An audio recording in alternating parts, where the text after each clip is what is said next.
I actually wanted to start with a question. I know it's a hard one, but try to explain like what you feel.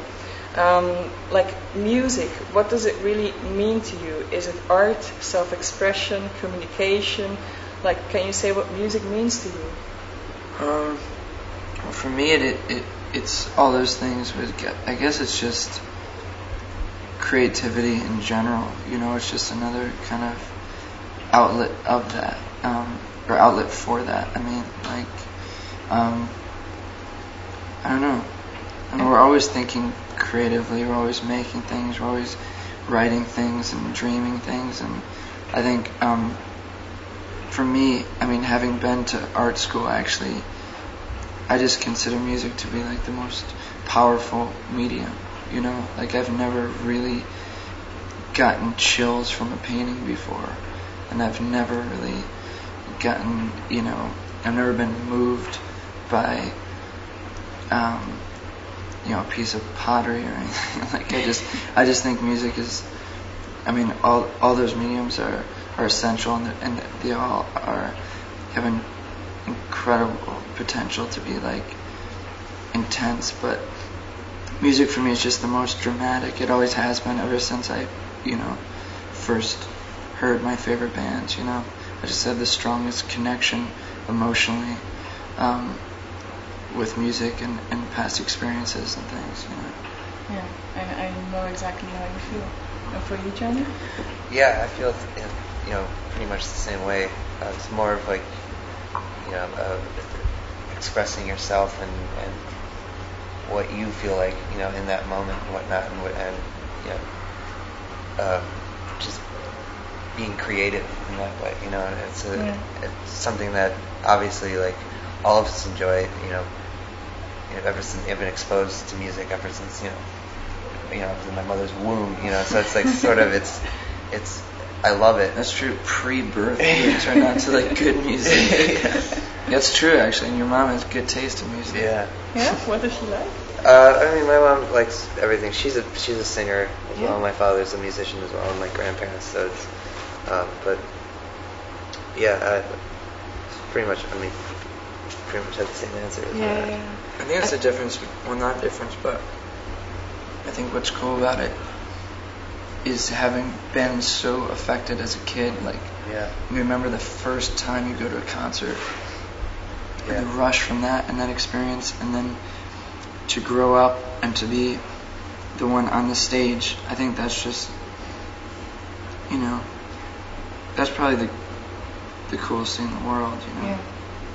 Well, the one on stage, would you say that is really who you are, or are you more the person besides the stage? I mean, often it's two different people. I think it is two different people for sure. I think everybody kind of wears masks, you know. I think like, I mean, people associate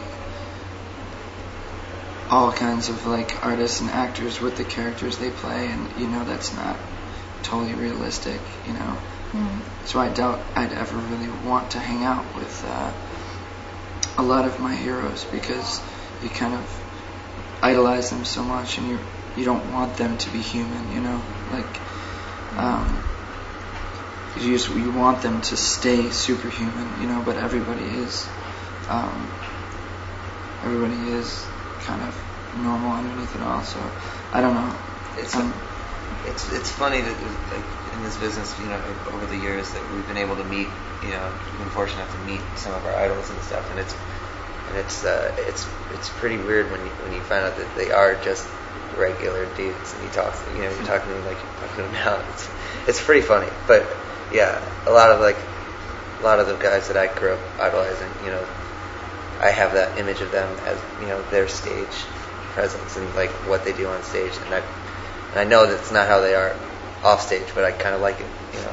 Yeah. But at the same time too, like, I think Johnny and I too, you kind of like, it doesn't just happen accidentally. I mean, you kind of prepare for it your whole life. I mean, I think you look back on pictures of us from when we were like 13 years old. We were kind of posing back then and everything, you know, and everybody kind of picks up a guitar and plays in front of the mirror and imagines being one day doing it professionally, and I think we just never really decided to be anything else. You just kind of stick to our childhood dreams and never really grow up, we've grown up, but I think everybody kind of wants to stay youthful forever, and I think the only way to do that is by being either like completely retarded or being a musician. It's like you say that the real person is more the person behind the stage, but is it truly that? Because in society you're forced to put on masks. So isn't it on stage your true self? Doesn't it feel like that? A little bit. I think that's how history will remember us, And we have a core group of solid friends who know us inside and out and everything, but what's going to last is going to be the music videos and the albums and stuff, and people's interpretations and people's kind of romanticized views of who we are. And I guess being aware of that at the time, you kind of buy into it and you kind of start living that life, So it is true. Like last night we were in Amsterdam, walking down the streets and like a gang, at like 2 in the morning, and I know for a fact that the rest of my family and childhood friends were back home sleeping, and kind of walking in a living music video, and it's become kind of normal like that for us. So maybe maybe the lines between on-stage and off-stage have begun to blur, Yeah. I don't mean maybe, I mean they have. If you look at society, what are your observations about it? I know this is a question that's very, very general, but I mean, you must have things in your head that you say, okay, why is society behaving this way? Why are they doing that?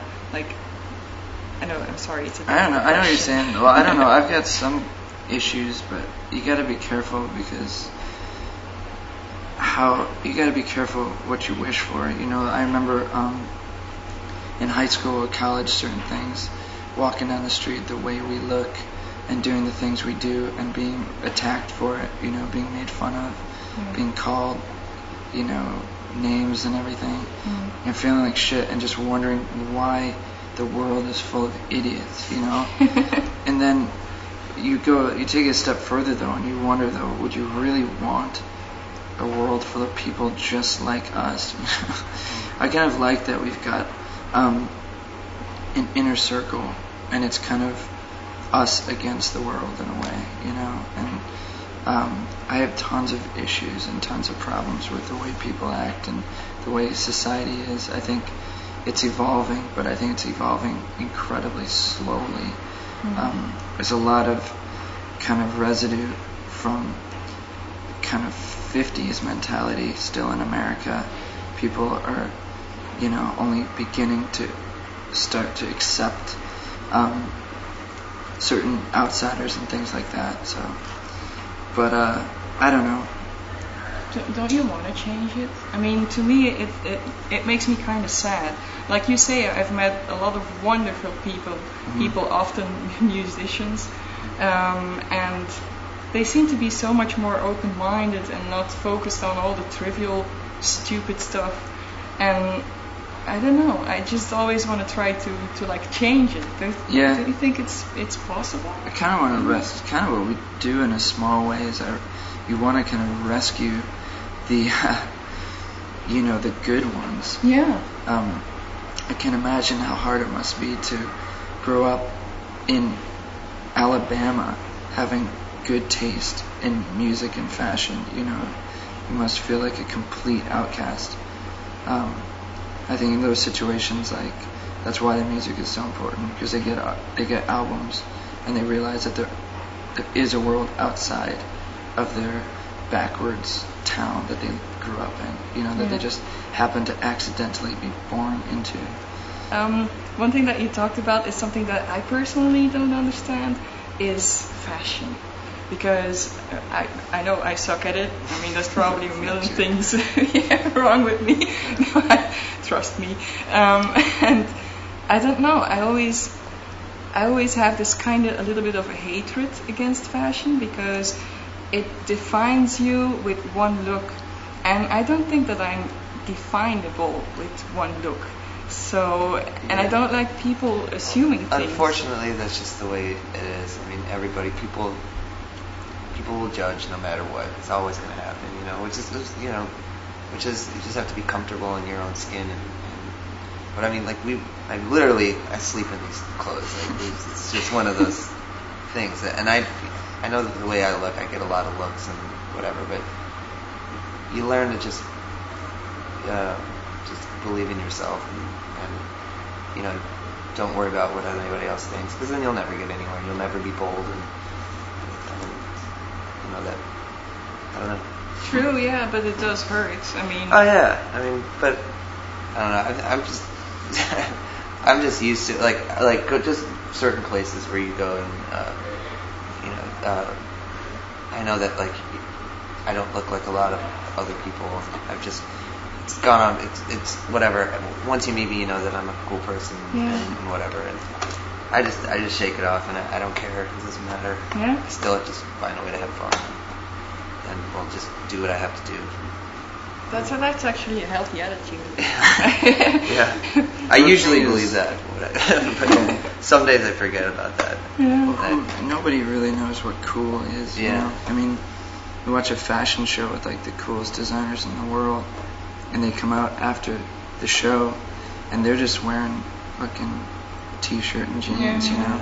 I mean, usually, I think the most productive people in the world are probably spend the least amount of time on what they wear, because they're actually getting shit done instead of worrying about what other people are thinking about them, you know. That's a good point. Yeah. But at the same time, you know, I think what you wear is has to be a kind of reflection of who you are, and it's just, I think there's a reason for that, and that is you kind of I don't know how many, it's like 4 billion people on the planet, you know. I think you don't really have time to get to know every single person from the inside out, you know. Sometimes you use the way they look and the way they carry themselves as an indication of kind of who they are, and maybe whether or not you have something in common with them, you know.